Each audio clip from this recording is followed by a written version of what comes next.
everybody, and welcome back. Today I'm going to read a short story from the Grimm's Complete Fairy Tales.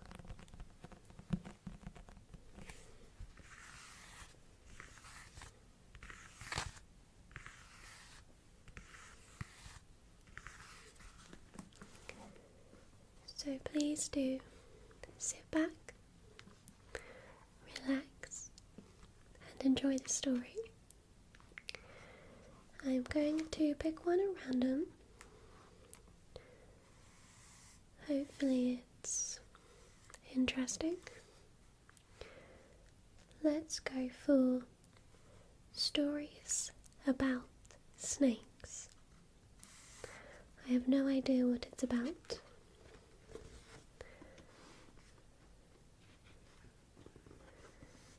So let's take a look.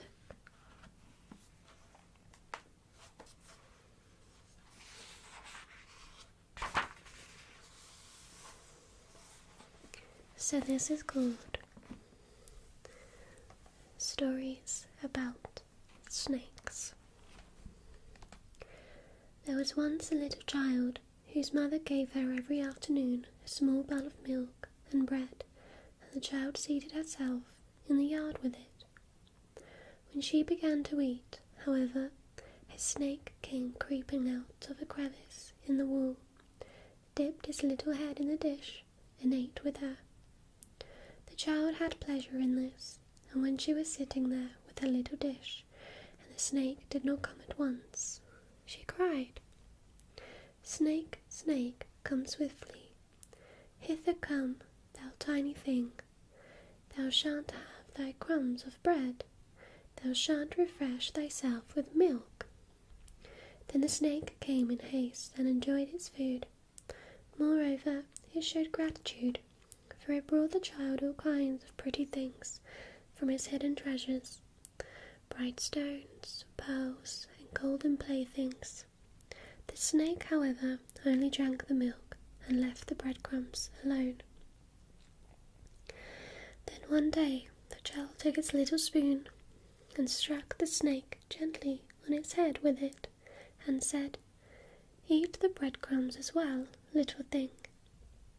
The mother, who was standing in the kitchen, heard the child talking to someone, and when she saw that she was striking a snake with her spoon, ran out with a log of wood and killed the good little creature. Oh no! From that time forth a change came over the child. As long as the snake had eaten with her, she had grown tall and strong, but now she lost her pretty rosy cheeks and wasted away. It was not long before the funeral bird began to cry in the night, and the red breast to collect the little branches and leaves for a funeral garland, and soon afterwards the child lay on her bier.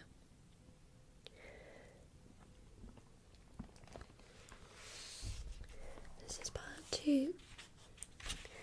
An orphan child was sitting on the town wall spinning, when she saw a snake coming out of a hole low down in the wall. Swiftly she spread out beside this one the blue silk handkerchiefs, which snakes have such strong liking for, and which are the only things they will creep on. As soon as the snake saw it, it went back, then returned, bringing with it a small golden crown, laid it on the handkerchief, and then went away again. The girl took up the crown. It glittered and was of delicate golden filigree work. It was not long before the snake came back for the second time, but when it no longer saw the crown, it crept up to the wall, and in its grief smote its little head against it as long as it had strength to do so, until at last it lay there dead. If the girl had but left the crown where it was, the snake would certainly have brought still more of its treasures out of the hole. This is number 3. A snake cries, hoo hoo hoo hoo. A The child says, "Come out." The snake comes out. Then the child inquires about her little sister. "Hast thou not seen little red stockings?" The snake says, "No, neither have I." "Then I am like you." Hoo hoo, hoo hoo, hoo hoo. That's it. Those were the stories about snakes. Some sad, some random. That's what I like about this book. Very random stories. But I hope you enjoyed. Thank you.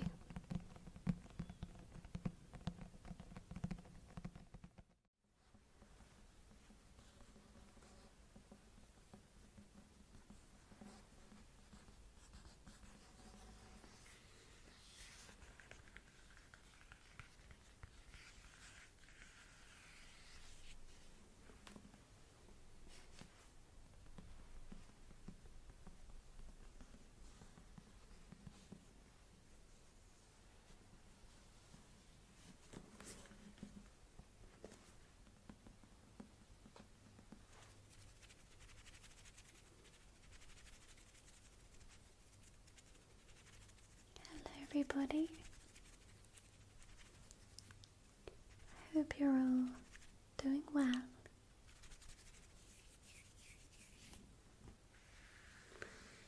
So today I thought I would do a cozy book reading.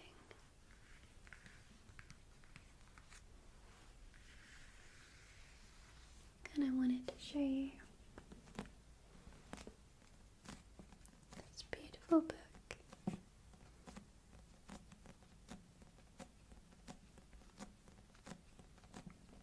This book was kindly gifted via my Throne page. So thank you so much.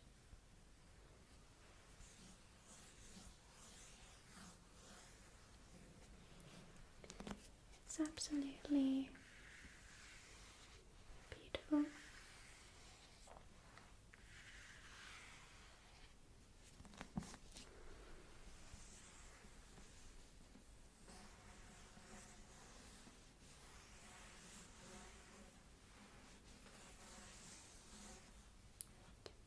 Grimm's Complete Fairy Tales.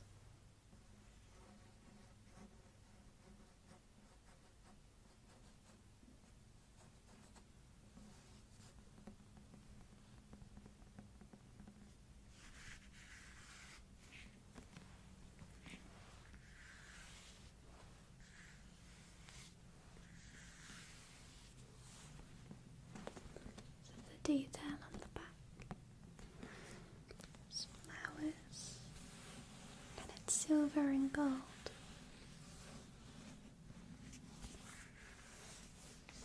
And then the pages are gold.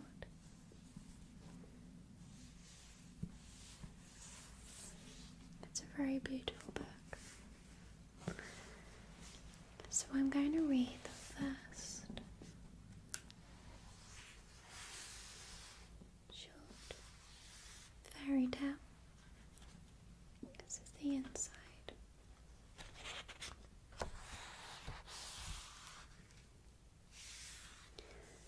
So I'm going to read The Frog King. It's the first story in the book. There's lots and lots of short stories in here.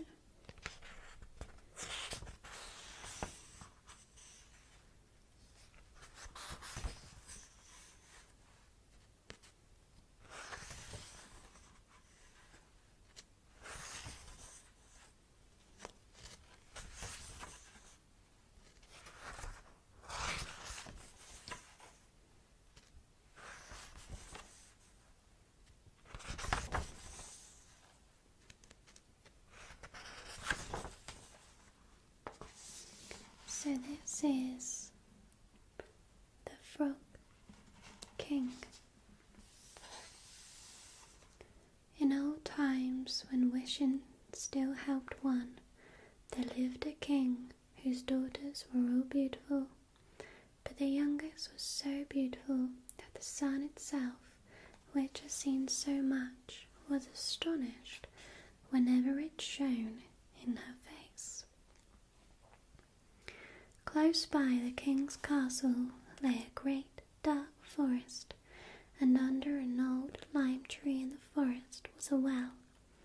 And when the day was very warm, the king's child went out into the forest and sat down by the side of the cool fountain.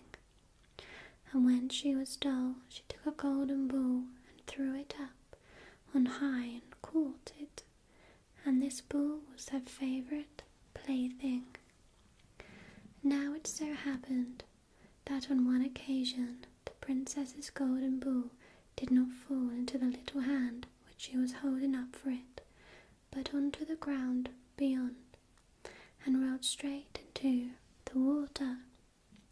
The king's daughter followed it with her eyes, but it vanished, and the well was deep, so deep that the bottom could not be seen.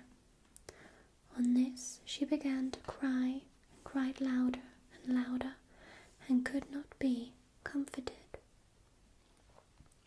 And as she thus lamented, someone said to her, "What ails thee, king's daughter? Thou weepest so that even a stone would show pity." She looked round to the side from whence the voice came, and saw a frog stretching forth its thick, ugly head from the water. "Ah, old water splasher, is it thou?" she said. "I am weeping for my golden ball, which is falling into the well." "Be quiet and do not weep," answered the frog. "I can help thee, but what wilt thou give me if I bring thy plaything up again?" "Whatever thou wilt have, dear frog," said she, "my clothes, my pearls, my jewels, and even the golden crown which I am wearing." The frog answered, "I do not care for thy clothes, thy pearls, and thy jewels, or thy golden crown, but if thou wilt love me and let me by thy companion and play fellow and sit by thee at thy little table and eat of thy little golden plate and drink of thy little cup and sleep in thy little bed, if thou wilt promise me this, I will go down below and bring thee thy golden ball up again." "Oh yes," said she, "I promise thee all thou wishes, if thou wilt but bring me my ball back again." She, however, thought, "How the silly frog does talk. He lives in the water with the other frogs and croaks, and can be no companion to any human being." But the frog, when he had received this promise, put his head into the water and sank down, and in a short while came swimming up again with the ball in his mouth, and threw it on the grass. The king's daughter was delighted to see her pretty plaything once more, and picked it up and ran away with it. "Wait, wait," said the frog, "take me with thee. I can't run as thou canst." But what did it avail him to scream his croak after her as loudly as he could? She did not listen to it, but ran home and soon forgot the poor frog, who was forced to go back until his well again. The next day, when she had seated herself at table with the king and all the courtiers, and was eaten from her little golden plate, something came creeping, splish splash, up the marble staircase, and when it had got to the top, it knocked at the door and said, "Princess, youngest princess, open the door for me." She ran to see who was outside, but when she opened the door, there sat the frog in front of it. Then she slammed the door to in great haste, sat down to dinner again, and was quite frightened. The king saw plainly that her heart was beating violently, and said, "My child, what art thou so afraid of? Is there perchance a giant outside who wants to carry thee away?" "Ah, no," she replied. "It is no giant, but a disgusting frog." "What does a frog want with thee?" "Ah, dear father, yesterday, as I was in the forest, sitting by the well, playing, my golden ball fell into the water, and because I cried so the frog brought it out for me again, and because he insisted so on it, I promised him he should be my companion, but I never thought he would be able to come out of his water, and now he is outside there and wants to come in to me." In the meantime, in knocked a second time and cried, "Princess, young princess, open the door for me. Dost thou not know what thou said to me yesterday by the cool waters of the fountain? Princess, young princess, open the door for me." Then said the king, "That which thou hast promised must thou perform. Go and let him in." She went and opened the door, and the frog hopped in and followed her step by step to her chair. There he sat and cried, "Lift me up beside thee." She delayed until at last the king commanded her to do it. When the frog was once on the chair, he wanted to be on the table, and when he was on the table he said, "Now push thy little golden plate nearer to me, that we may eat together." She did this, but it was easy to see that she did not do it willingly. The frog enjoyed what he ate, but almost every mouthful she took choked her. At length he said, "I have eaten and am satisfied. Now I am tired. Carry me into thy little room and make thy little shaken bed ready, and we will both lie down and go to sleep." The king's daughter began to cry. She was afraid of the cold frog, which she did not like to touch, and which was now to sleep in her pretty clean little bed. But the king grew angry and said, "He who helped thee when thou wert in trouble ought not afterwards to be despised by thee." So she took hold of the frog with 2 fingers, carried him upstairs, and put him in a corner. But when she was in bed, he crept to her and said, "I am tired. I want to sleep as well as thou. Lift me up, or I will tell thy father." Then she was terribly angry, and took him up and threw him with all her might against the wall. "Now thou wilt be quiet, odious frog," she said. But when he fell down, he was no frog, but a king's son with beautiful kind eyes. He, by her father's will, was now her dear companion and husband. Then he told her how he had been bewitched by a wicked witch, and how no one could have delivered him from the well but herself, and that tomorrow they would go together into his kingdom. Then they went to sleep, and the next morning, when the sun awoke them, a carriage came driving up. The 8 white horses, who had had white ostrich feathers on their heads and were harnessed with golden chains, and behind stood the young king's servant, Faithful Henry. Faithful Henry had been so unhappy when his master was changed into a frog that he had caused 3 iron bands to be laid round his heart, lest it should burst with grief and sadness. The carriage was to conduct the young king into his kingdom. Faithful Henry helped them both in, and placed himself behind again, and was full of joy because of his deliverance. And when they had driven a part of the way, the king's son heard a cracking behind him, as if something had broken. So he turned around and cried, "Henry, the carriage is breaking." "No, master, it is not the carriage, it is a band from my heart, which was put there in great pain when you were a frog and imprisoned in the well." Again and once again, while they were on their way, something cracked, and each time the king's son thought the carriage was breaking, but it was only the bands which were springing from the heart of faithful Henry, because his master was set free and was happy.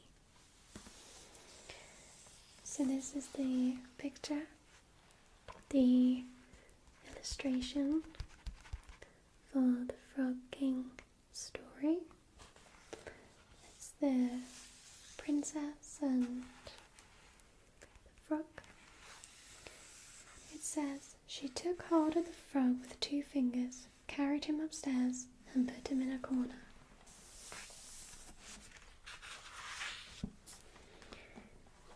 So that was the Frog King. A nice little story from the Grimm's complete fairy tales.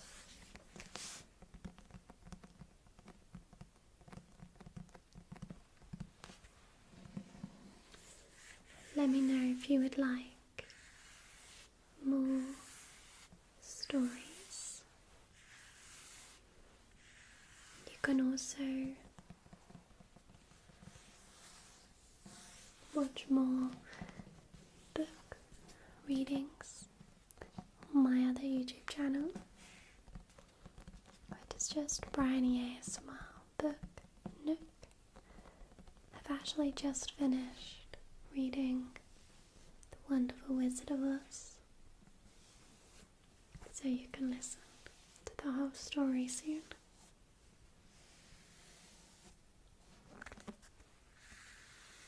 So yeah, I just want to say thank you again for the kind gift of this beautiful book. I really love it. And there's so many great stories as well. Hopefully I'll get through some of them, either on here or on my other channel.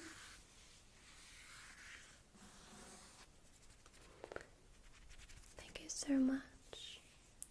I hope you enjoyed. Take care, everybody.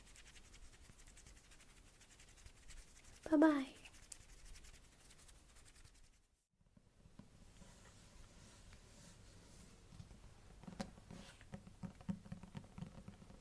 Hello everybody, and welcome. Today I'm going to read a short story from the Grimm's complete fairy tales.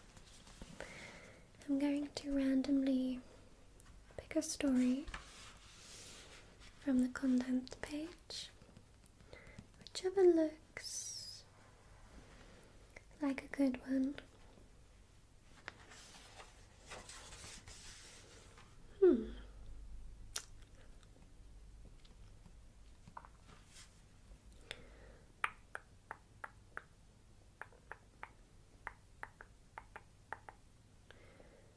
Let's read The Wonderful Musician.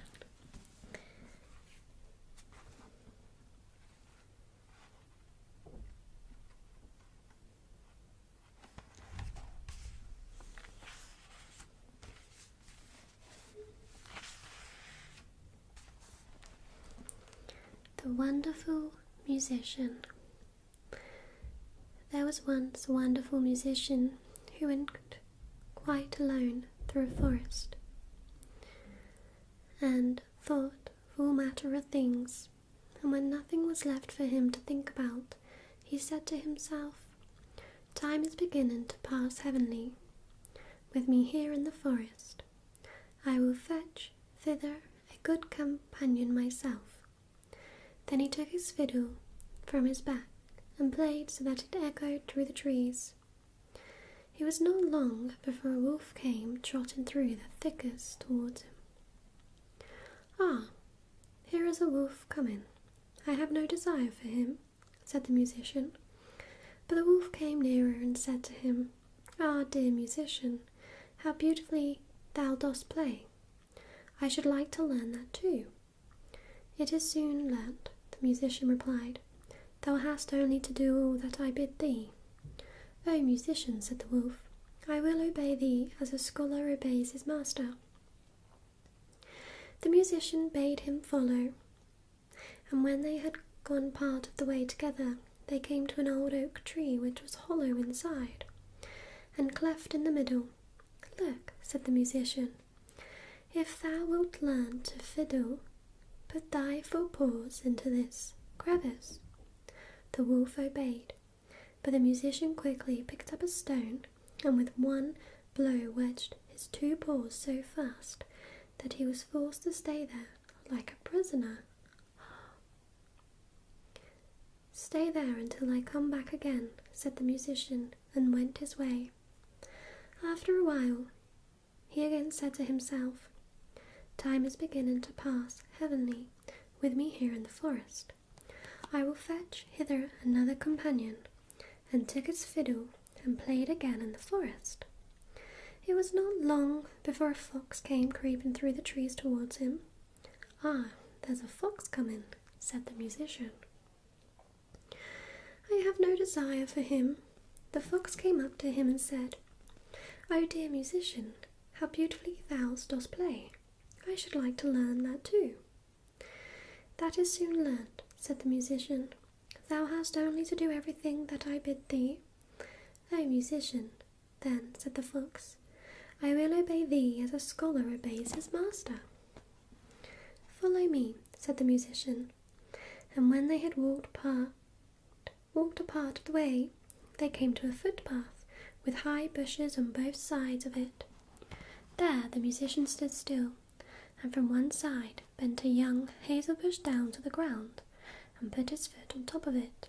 Then he bent down a young tree from the other side as well, and said, Now, little fox, if thou wilt learn something, give me thy left front paw. The fox obeyed, and the musician fastened his paw to the left bow. Little fox, he said, now reach me thy right paw, and he tied it to the right bow. When he had examined whether they were firm enough, he let go, and the bushes sprang up again, and jerked up the little fox so that it hung struggling in the air. Wow, this musician is not very nice. Wait there till I come back again, said the musician, and went his way. Again he said to himself, time is beginning to pass heavenly with me here in the forest. I will fetch hither another companion. So he took his fiddle, and the sound echoed through the forest. Then a little hare came springing towards him. Why, a hare is coming, said the musician. I do not want him. Ah, dear musician, said the hare, how beautifully thou dost fiddle. I too should like to learn that. That is soon learnt, said the musician. Thou hast only to do everything that I bid thee. O musician, replied the little hare, I will obey thee as a scholar obeys his master.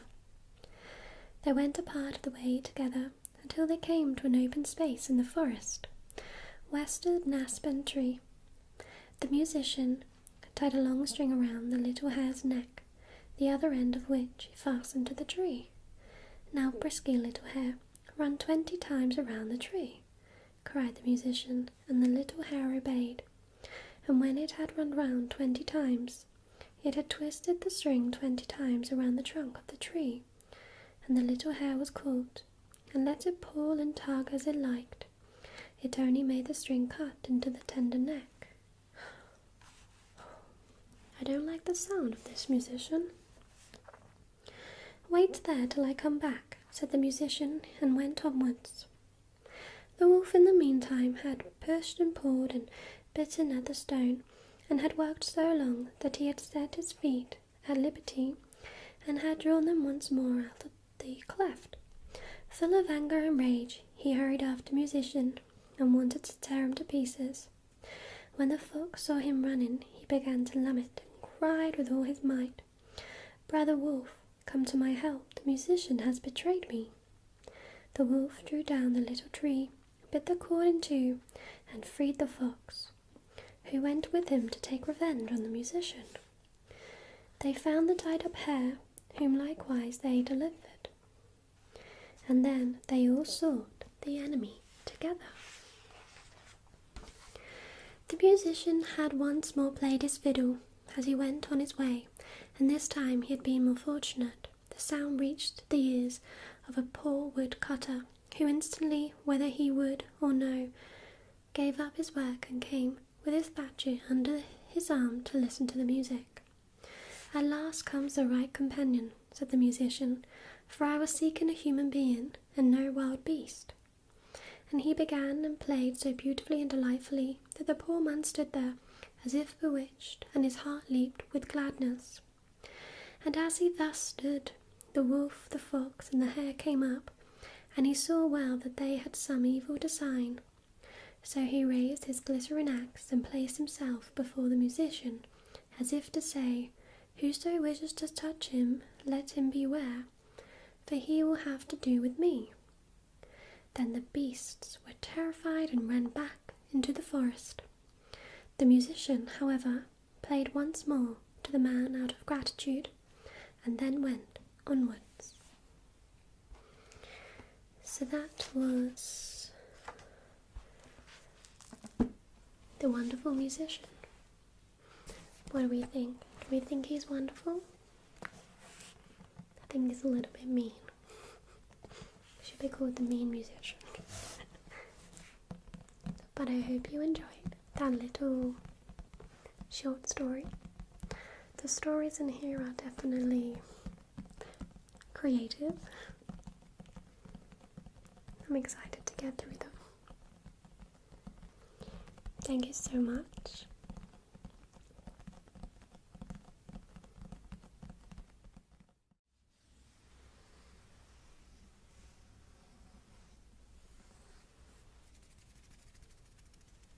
Hello everybody.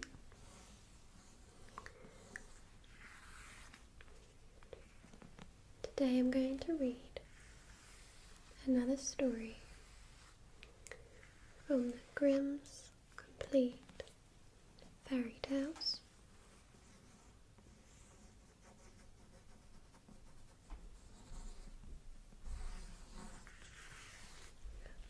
Such a beautiful book. I'm still so obsessed with it.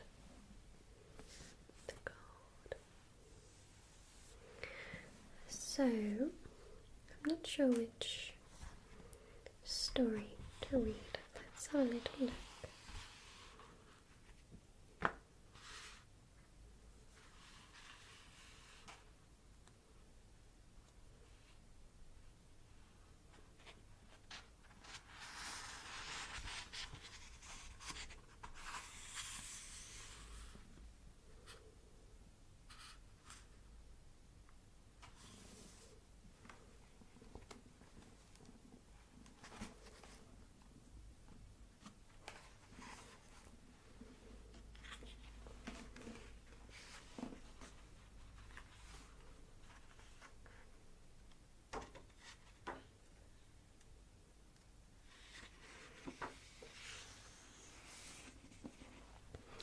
Now, I don't really know any of these stories in this book, so it's always a surprise to me when I'm reading it.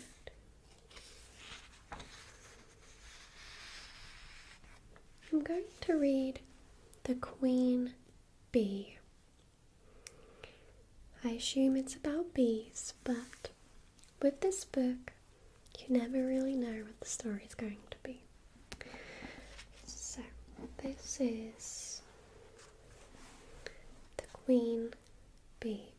There's also a little illustration here with some ducks.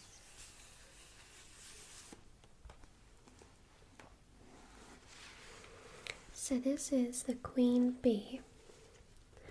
2 kings' sons once went out in search of adventures and fell into a wild, disorderly way of living, so that they never came home again.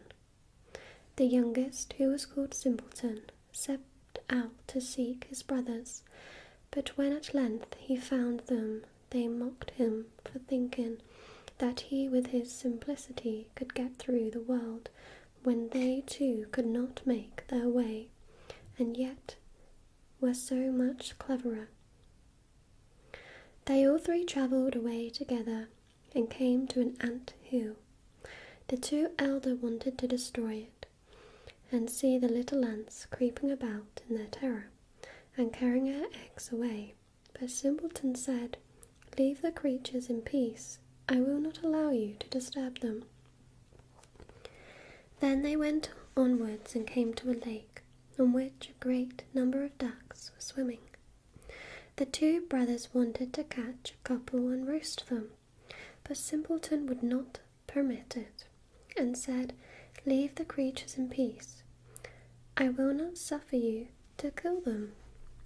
At length they came to a bee's nest, in which there was so much honey that it ran out of the trunk of the tree where it was. The two wanted to make a fire beneath the tree and suffocate the bees in order to take away the honey, but Simpleton again stopped them and said, "Leave the creatures in peace. I will not allow you to burn them." At length the three brothers arrived at a castle where stone horses were standing in the stables and no human being was to be seen. And they went through all the halls until, quite at the end, they came to a door in which there were 3 locks. In the middle of the door, however, there was a little pane, through which they could see into the room. There they saw a little grey man who was sitting at a table. They called him once, twice, but he did not hear. At last they called him for the 3rd time, when he got up, opened the locks, and came out. He said nothing, however, but conducted them to a handsomely spread table, and when they had eaten and drunk, he took each of them to a bedroom. Next morning the little grey man came to the eldest, beckoned to him, and conducted him to a stone table, on which were inscribed 3 tasks, by the performance of which the castle could be delivered. The first was that in the forest beneath the moss lay the princess's pearls, 1,000 in number, which must be picked up, and if by sunset one single pearl was wanting, he who had looked for them would be turned into stone.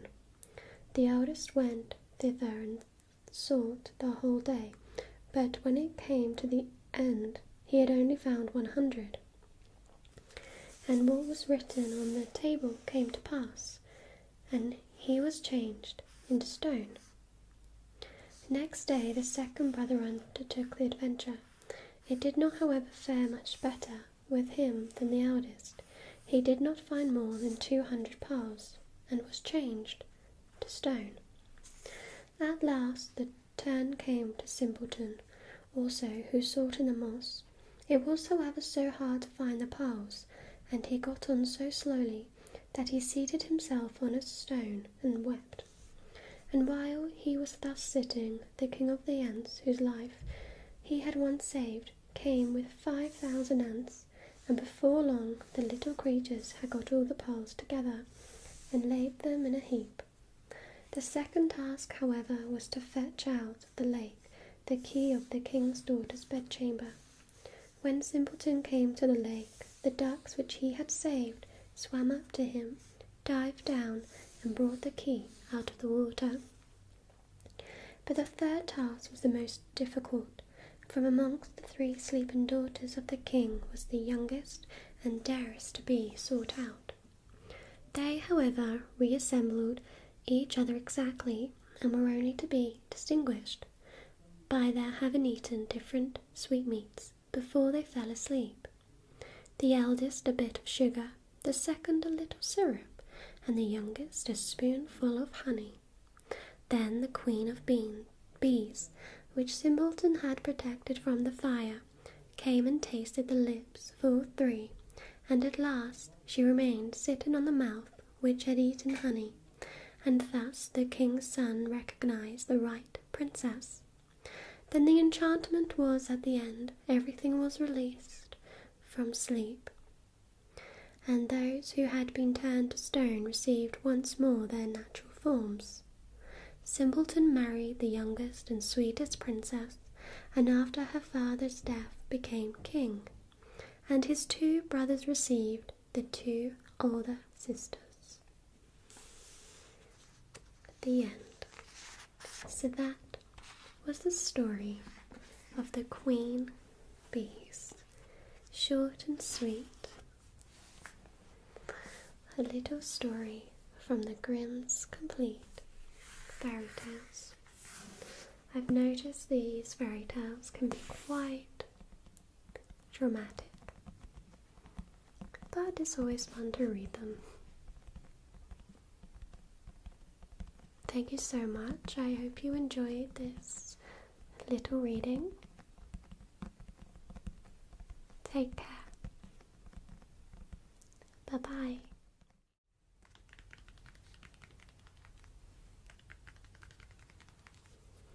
Hello everybody. Today I'm going to read a short story from the Grimm's complete fairy tales.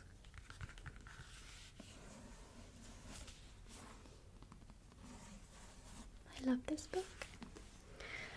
So I'm going to have a little look,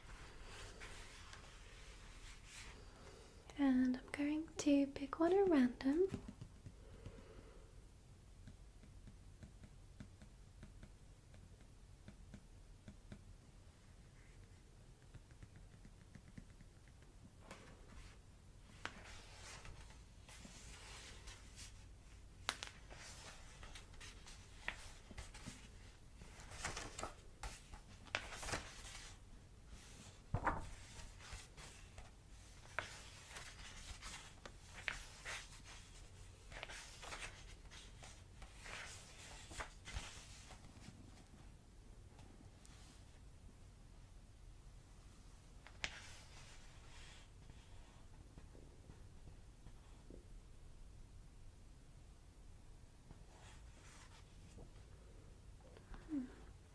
Let's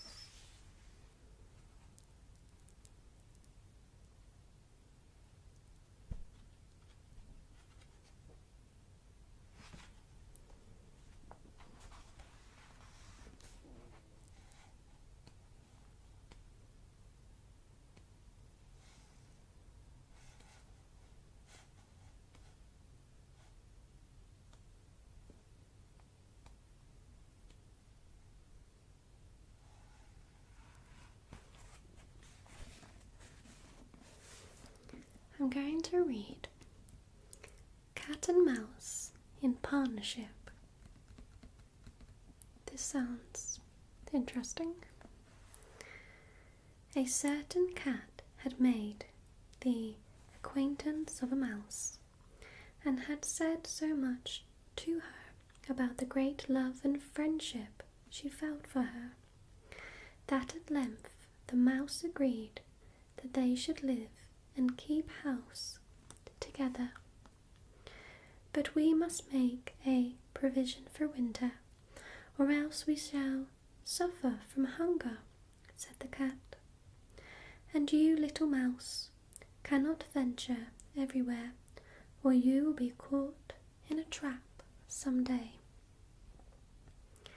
The good advice was followed, and a pot of fat was bought, but they did not know where to put it.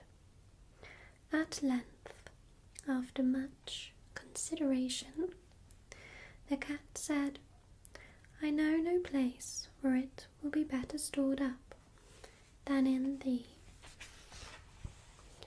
church, for no one dares to take anything away from there. We will set it beneath the altar and not touch it until we are really in need of it. So the pot was placed in safety, but it was not long before the cat had a great yearning for it, and said to the mouse, I want to tell you something, little mouse. My cousin has brought a little son into the world and has asked me to be godmother. He is white with brown spots, and I am to hold over the font at the christening. Let me go out today, and you look after the house by yourself. Yes, yes, answered the mouse.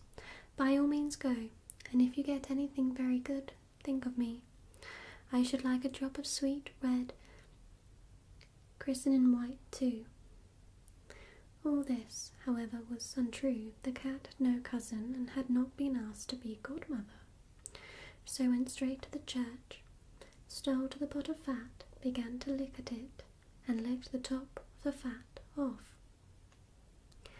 Then she took a walk upon the roofs of the town, looked out for opportunities, and then stretched herself in the sun, and licked her lips whenever she thought of the pot of fat, and not until it was evening did she return home. "Oh, here you are again," said the mouse. "No doubt you have had a merry day." "All went off well," answered the cat. "What name did they give the child?" "Top off," said the cat, quite coolly. "Top off," cried the mouse. "That is a very odd and uncommon name. It is an unusual one in your family." "What does it signify?" said the cat. "It is no worse than Crumb Stealer, as your godchild are called." Before long the cat was seized by another fit of longing. She said to the mouse, "You must do me a favour, and once more manage the house for a day alone. I am again asked to be godmother, and as the child has a white ring round its neck, I cannot refuse." The good mouse consented, but the cat crept behind the town walls to the church and devoured half the pot of fat. "Nothing ever seemed so good as what one keeps to oneself," said she, and was quite satisfied with a day's work. So this is the little mouse, and this is the cat creeping behind town walls to the church.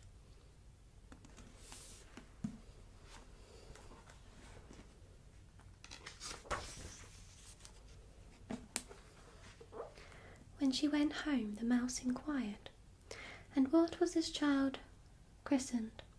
"Half done," answered the cat. "Half done? What are you saying? I never heard of the name in my life. I'll wager anything it is not in the calendar." The cat's mouth soon began to water for some more licking. "All good things go in threes," said she. "I am asked to stand godmother again.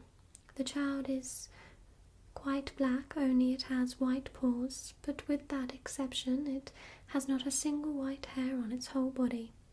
This only happens once every few years. You will let me go, won't you?" "Top off, half done," answered the mouse. "They are such odd names, they make me very thoughtful." "You sit at home," said the cat, "in your dark grey fur coat and long tail, and are filled with fancies. That's because you do not go out in the daytime." During the cat's absence, the mouse cleaned the house and put it in order, but the greedy cat entirely emptied the pot of fat. "When everything is eaten up, one has some peace," she said to herself, and well filled and fat, she did not return home till night. The mouse at once asked what name had been given to the third child. "It will not please you more than the others," said the cat. "He is called All Gone." "All Gone?" cried the mouse. "That is the most suspicious name of all. I have never seen it in print. All gone, what can that mean?" And she shook her head, curled herself up, and lay down to sleep. From this time forth no one invited the cat to be godmother, but when the winter had come and there were no longer anything to be found outside, the mouse thought of their provision and said, "Come, cat, we will go to our pot of fat, which we have stored up for ourselves." "We shall enjoy that." "Yes," answered the cat, You will enjoy it as much as you would enjoy sticking that dainty tongue of yours out of the window. They set out on their way, but when they arrived, the pot of fat certainly was still in its place, but it was empty. "Alas," said the mouse, "now I see what has happened. Now it comes to light. You are a true friend. You have devoured all when you were standing godmother. First drop off, then half done, then—" "Will you hold your tongue?" cried the cat. "One more word, and I will eat you too." All gone was already on the poor mouse's lips. Scarcely had she spoken it before the cat sprang on her, seized her, and swallowed her down. Verily, that is the way of the world. Wow. That ended very abruptly. I mean, cats do eat mice. But I thought they were going to be friends.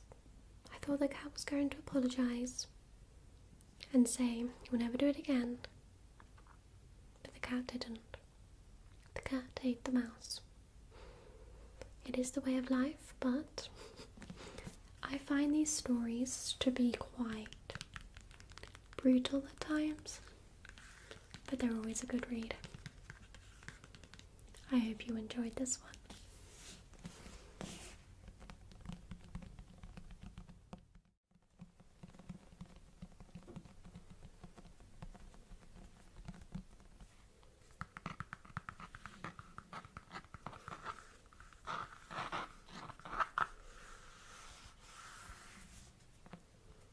Hello everybody,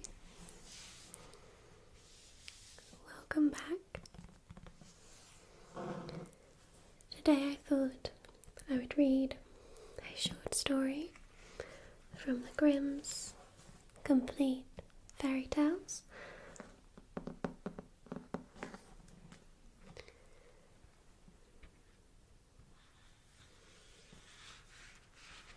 going to have a little look.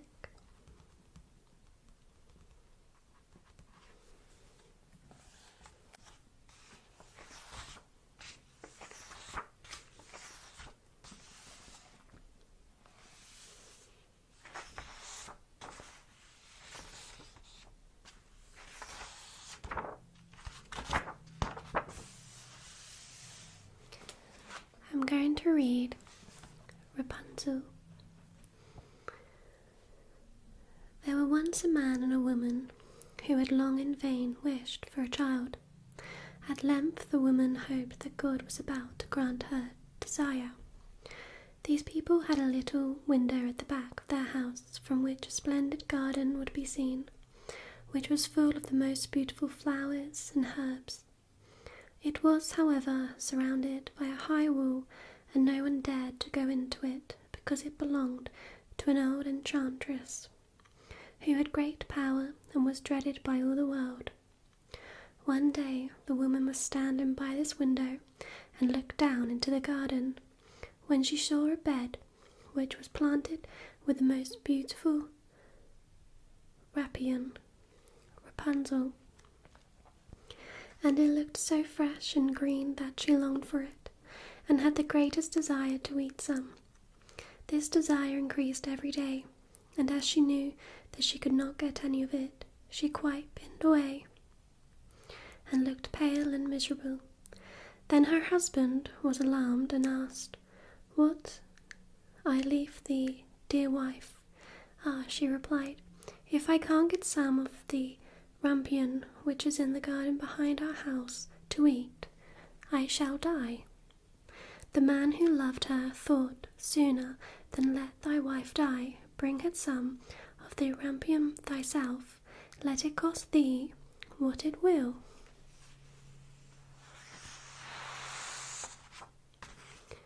In the twilight of the evening, he clambered down over the wall into the garden of the enchantress, hastily clutched a handful of rampion and took it to his wife. She at once made herself a salad of it and ate it with much relish. She, however, liked it so much, so very much, that the next day she longed for it 3 times as much as before. If she was to have any rest, her husband must once more descend into the garden. In the gloom of evening, therefore, he let himself down again, but when he had clambered down the wall, he was terribly afraid, for he saw the enchantress standing before him. "How canst thou dare," said she with angry look, "to descend into my garden and steal my rampion like a thief? Thou shalt suffer for it." "Ah," answered he, "let mercy take the place of justice. I only made up my mind to do it out of necessity. My wife saw your rampion from the window, and felt such a longing for it that she would have died if she had not got some to eat." Then the enchantress allowed her anger to be softened, and said to him, "If the case be as thou sayest, I will allow thee to take away with thee as much rampion as thou wilt. Only I make one condition. Thou must give me the child which thy wife will bring into the world. It shall be well treated, and I will care for it like a mother." The man in his terror consented to everything, and when the woman was brought to bed, the enchantress appeared at once, gave the child the name of Rapunzel, and took it away with her. Rapunzel grew into the most beautiful child beneath the sun. When she was 12 years old, the enchantress shut her into a tower, which lay in a forest, and had neither stairs nor door, but quite at the top was a little window. When the enchantress wanted to go in, she placed herself beneath it, and cried, "Rapunzel, Rapunzel, let down thy hair to me." Rapunzel had magnificent long hair, fine as spun gold, and when she heard the voice of the enchantress, she unfastened her braided tresses, wound them round one of the hooks of the window above, and then their hair fell 20 ells down, and the enchantress climbed up by it. After a year or 2, it came to pass that the king's son rode through the forest and went by the tower. Then he heard a song which was so charming that he stood still and listened. This was Rapunzel, who in her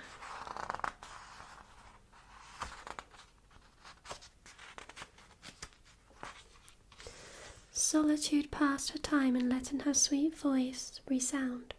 The king's son wanted to climb up to her and looked for the door of the tower, but no one was to be found. He rode home, but the singing had so deeply touched his heart that every day he went out in the forest and listened to it. Once, when he was thus standing behind a tree, he saw that an enchantress came there, and he heard how she cried, "Rapunzel, Rapunzel, let down thy hair." Then Rapunzel let down the braids of her hair, and the enchantress climbed up to her. "If that is the ladder by which one mounts, I will for once try my fortune," said he. And the next day, when it began to grow dark, he went to the tower and cried, "Rapunzel, Rapunzel, let down thy hair." Immediately the hair fell down, and the king's son climbed up. At first Rapunzel was terribly frightened when a man such as her eyes had never yet beheld came to her, but the king's son began to talk to her quite like a friend, and told her that his heart had been so stirred that it had let him have no rest, and he had been forced to see her. Then Rapunzel lost her fear, and when he asked her if she would take him for her husband, and she saw that he was young and handsome, she thought, "He will love me more than old Dame Gothel does." And she said yes, and laid her hand in his. She said, "I will willingly go away with thee, but I do not know how to get down. Bring with thee a skein of silk every time that thou come, and I will wave a ladder with it, and when that is ready I will descend, and thou wilt take me on thy horse." They agreed that until that time he should come to her every evening, for the old woman came by day. The enchantress remarked, nothing of this, until once Rapunzel said to her, "Tell me, Dame Gothel, how it happens that you are so much heavier for me to draw up than the young king's son. He is with me in a moment." "Ah, thou wicked child," cried the enchantress, "what do I hear thee say? I thought I had separated thee from all the world, and yet thou hast deceived me." In her anger, she clutched Rapunzel's beautiful tresses, wrapped them round twice her left hand, seized a pair of scissors with the right, and snip, snip, they were cut off, and the lovely braids lay on the ground. And she was so pitiless that she took poor Rapunzel into a desert, where she had lived in great grief and misery. On the same day, however, that she cast out Rapunzel, the enchantress, in the evening, fastened the braids of hair which she had cut off to a hook of the window, and when the king's son came and cried, "Rapunzel, Rapunzel, let down thy hair," she let the hair down. The king's son ascended, but he did not find his dearest Rapunzel above, but the enchantress, who gazed at him with wicked and venomous looks. "Aha," she cried mockingly, "thou wouldst fetch thy dearest, but the beautiful bird sits no longer singing in the nest. The cat has got it, and will scratch out thy eyes as well. Rapunzel is lost to thee, thou wilt never see her more." The king's son was beside himself with pain, and in his despair he leapt down from the tower. He escaped with his life, but the thorns into which he fell pierced his eyes. Then he wandered quite blind about the forest, ate nothing but roots and berries, and did nothing but lament and weep over the loss of his dearest wife. Thus he roamed about in misery for some years, and at length came to the desert where Rapunzel, with the twins to which she had given birth, a boy and a girl, lived in wretchedness. He heard a voice, and it seemed so familiar to him that he went towards it, and when he approached, Rapunzel knew him, and fell on his neck and wept.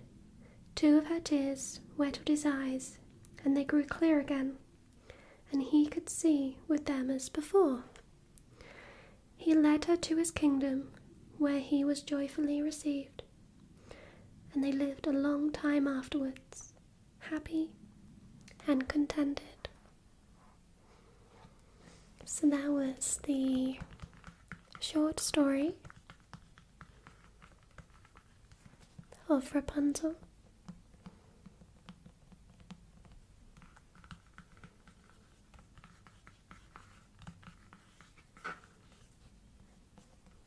Thank you.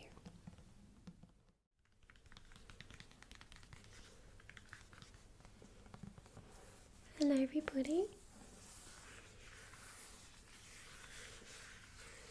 I'm going to read you a short story from the Grimm's complete fairy tales. Now I really love this book. It's so beautiful. Let's have a look which story to read today.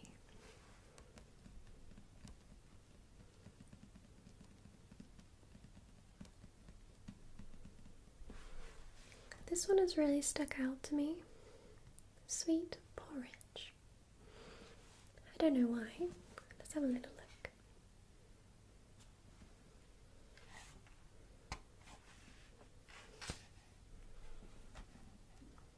Oh, this one's a very, very short story, but let's read it anyway. So this is called Sweet Porridge. There was a poor but good little girl who lived alone with her mother, and they no longer had anything to eat. So the child went to the forest, and there an aged woman met her, who was aware of her sorrow, and presented her with a little pot, which, when she said, "Cook, little pot, cook," would cook good sweet porridge, and when she stared, "Stop, little pot, it ceased to cook." The girl took the pot home to her mother, and now they were freed from their poverty and hunger, and ate sweet porridge as often as they chose. Once on a time, when the girl had gone out, her mother said, "Cook, little pot, cook." And it did cook, and she ate till she was satisfied. And then she wanted the pot to stop cooking, but did not know the word. So it went on cooking, and the porridge rose over the edge, and still it cooked on until the kitchen and the whole house were full, and then the next house, and then the whole street, just as if it wanted to satisfy the hunger of the whole world. And there was the greatest distress, but no one knew how to stop it. At last, when only one single house remained, the child came home and just said, "Stop, little pot," and it stopped and gave up cooking. And whosoever wished to return to the town had to eat his way back. So that was the story of Sweet Porridge. A very short but sweet story for you. Thank you so much. I hope you enjoyed that little one.